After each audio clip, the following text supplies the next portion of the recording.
마지막 거.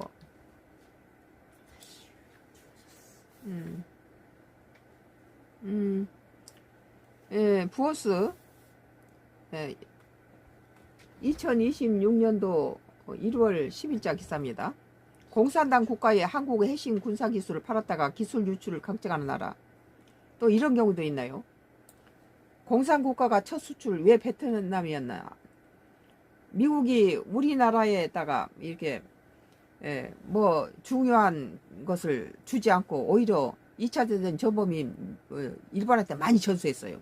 그 이유가 우리가 남북이 통일이 되면은 이 자유체제의 기술이 북한같이 냉전체제 공산당 그런 국가들로 나가는 것을 언젠가쯤 한국이 만약에 통일이 되면 자유 미국의 기술이 북한으로라든지 뭐 러시아라든지 중국으로 가겠다 이런 걸 견제하기 위해서 그 2차 대전 전범이 일본한테 준 것보다 우리나라한테 더 적게 주었는데, 그러니까 인공위성을 우리가 발사할 때 미국 전혀 도움이 안 됐어요.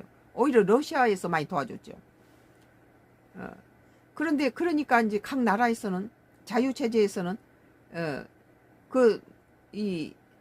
우리가 지금 고민하는 것이 이거죠. 공산국가가 첫 수출 왜 베트남이었나? 베트남은 월남이 월맹하고 전쟁하다가 월남이 패배하자 월맹이 지금 베트남이 된 거 아니에요. 그러니까 공산국가죠.